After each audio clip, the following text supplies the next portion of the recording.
दिल्लीच्या संगीत नाट्य अकादमीचा अत्यंत महत्त्वाचा समजला जाणारा 2015चा उस्ताद बिस्मिल्ला खां या पुरस्काराने परभणीसारख्या ग्रामीण भागातील सामान्य कुटुंबातील गोंधळी प्रल्हाद कदम यांना आसामच्या राज्यपालांच्या हस्ते देऊन गौरवण्यात आले।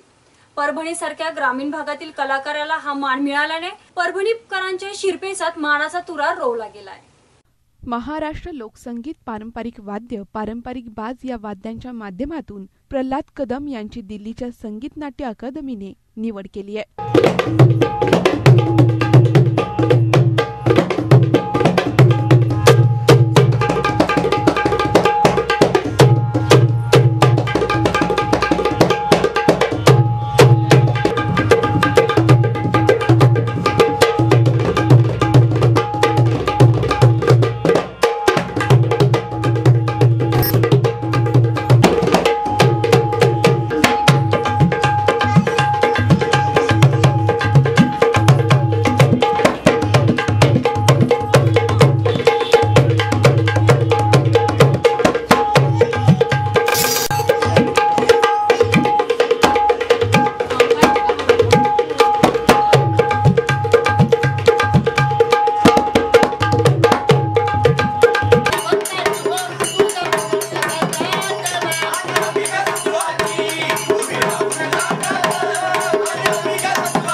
गुवाहाटी येथे 9 ऑगस्ट 2016 रोजी आसामच्या राज्यपालांच्या हस्ते प्रल्हाद कदम यांना सन्मान चिन्ह, शाल, श्रीफळ देऊन त्यांचा या पुरस्काराने गौरव करण्यात आला। यावेळी आसामचे मुख्यमंत्री या कार्यक्रमाला उपस्थित होते। परभणीसारख्या ग्रामीण भागातील कलाकाराने एवढा मोठा पुरस्कार पटकावल्यामुळे एकूणच त्यांच्यावर कौतुकाचा वर्षाव होऊ लागलाय।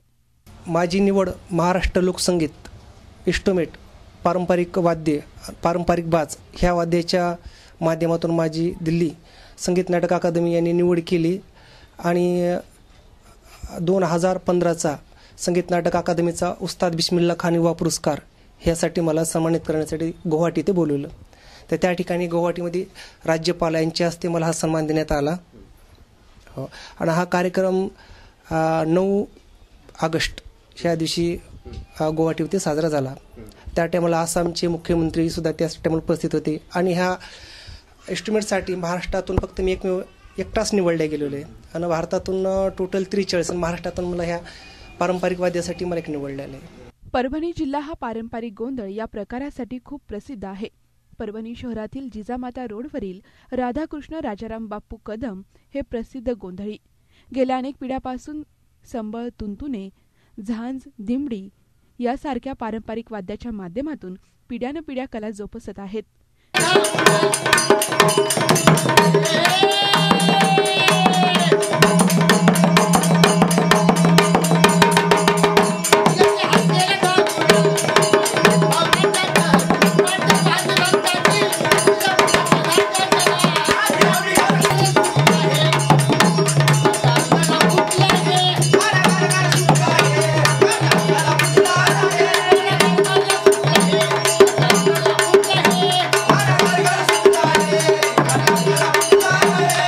त्यांच्याच घरातील दिगंबर राधाकृष्ण कदम यांचे प्रल्हाद कदम हे द्वितीय सुपुत्र पुणे शहरातील उत्तम नगरमध्ये संगीत विद्यालय चालवतात।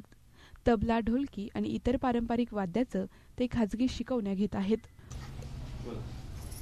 हे संबळ वाजवण्याचे शिक्षण माझे लहानपणापासून माझे पंजोबा गोंधळमसी राजाराम बापू कदम यांच्याकडे मी वयाच्या 4-5 वर्षापासून सुरुवात केली। तर त्यानंतर माझे आजोबा पणजोबा हे पारंपरिक आम्ही गोंधळी असल्यामुळं ते आमच्या घरात संबळ तुंतणं डेली असायचं. आमचे पणजोबा मला वयाच्या 5व्या वर्षापासून संबळ शिकवायचे. त्यांच्यानंतर काही वेळेस आमचे आजोबा पण घेऊन बसायचे. ह्यांच्याकडून मला ते संबळ शिकायला मिळाला. त्या संबळामध्ये त्यांच्याकडून शिक्षण झाल्यावर माझी इच्छा झाली की मला तबला शिकायचा.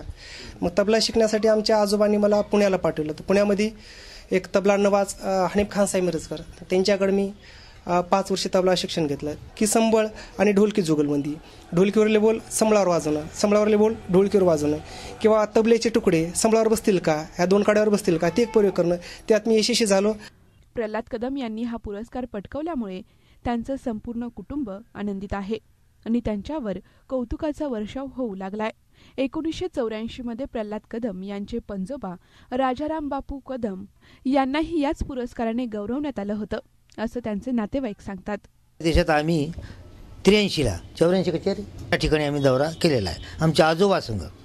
आणि तिथं एका स्टेजवर आजोबा, वडील, नातू आणि पंतू असे आम्ही 4 जण एका स्टेजवर आम्ही काम पॅरिसला, हॉलंड, लंडन या ठिकाणी आम्ही केलेले आहे.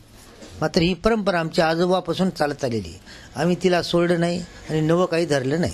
आमची संबळ वादक, तुंतुणं, झांज अशा तिन्ही पद्धती आमच्या घेऊन आम्ही बाहेर देशात कला जोपासली आहे. मोठेपणा आहे आमच्या मुलाला पुरस्कार भेटला हे फार महत्त्वाची गोष्ट आहे. संबळ वादक, ढोलक आणि तबला या तिन्हीमध्ये यशस्वी झालेला आहे. प्रतिनिधी Balaji Kamble, bureau report, Jeevan news, Pune metro, महानगराची लाईफलाईन, परभणी.